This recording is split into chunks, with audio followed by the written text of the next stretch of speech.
नमस्कार दोस्तों, मैं डॉक्टर जे.के. यादव। आप सभी का बहुत बहुत स्वागत है हमारे यूट्यूब चैनल पर। दोस्तों, आज हम जिस टॉपिक पर बात करने जा रहे हैं वो टॉपिक है इन्फ्लामेटरी बाउल डिजीज़, जिसको हम आईबीडी कहते हैं।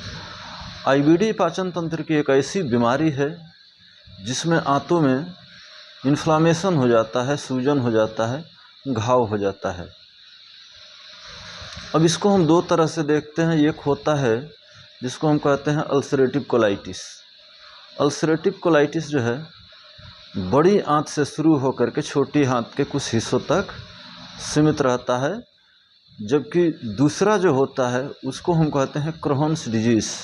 यह क्रोहन्स डिजीज़ जो होता है वो बड़ी आंत, छोटी आंत, आमाशय और भोजन नली, आहार नाल के साथ साथ मुख गुहा तक भी इसका प्रभाव होता है।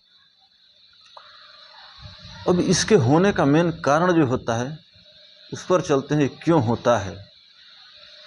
तो जो लोग बहुत ज़्यादा मात्रा में अल्कोहल लेते हैं, बार बार शराब पीने के आदी होते हैं या धूम्रपान का सेवन करते हैं, उन लोगों को यह होने की ज़्यादा चांसेज होती है। इसका एक और कारण होता है जिसको कहते हैं हम जेनेटिक्स, जो पीढ़ी दर पीढ़ी चलती है। और तीसरा होता है ऑटो एंटीबॉडीज़ डिजीज़, जिसमें जो है शरीर के एंटीबॉडीज़, जो भी कोई हमारे शरीर में बाहरी तत्व जब प्रवेश करता है तो उसके अगेंस्ट जो है एंटीबॉडीज़ बना करके उससे फाइट करता है।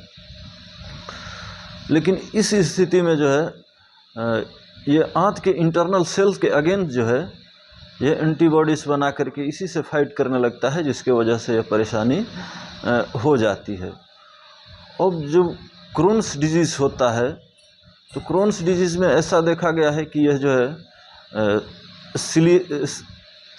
सीरियल वाइज नहीं होता है। कुछ कुछ हिस्सों में होता है इसका इन्फेक्शन और कुछ कुछ हिस्सों में नहीं होता है। जबकि अल्सरेटिव कोलाइटिस की बात करते हैं तो अल्सरेटिव कोलाइटिस जो है मुख्य रूप से बड़ी आंत के कोलोन से शुरू होकर के छोटी आंत तक जाता है। बट इसमें जो है कंटिन्यूटी, जहाँ तक भी इन्फेक्टेड होता है, कंटिन्यूटी होता है। अब इसको जानने के लिए हम डायग्नोसिस के लिए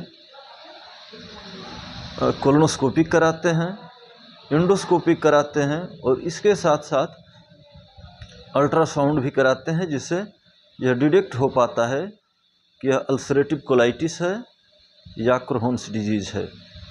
कभी कभी इन दैट केसेस ऐसा देखा गया है कि तमाम जांचेस के बाद भी यह कंफर्म कर पाना बड़ा मुश्किल हो जाता है कि यह क्रोहन्स डिजीज़ है या अल्सरेटिव कोलाइटिस है। तो उस स्थिति में हम इसको जो है इनडिटर्मिनेटेड कोलाइटिस कहते हैं। अब इनडिटर्मिनेटेड कोलाइटिस को जो है सही रूप से डायग्नोसिस नहीं किया जा सकता है। अल्सरेटिव कोलाइटिस और क्रोन्स डिजीज़ के बीच की कड़ी है।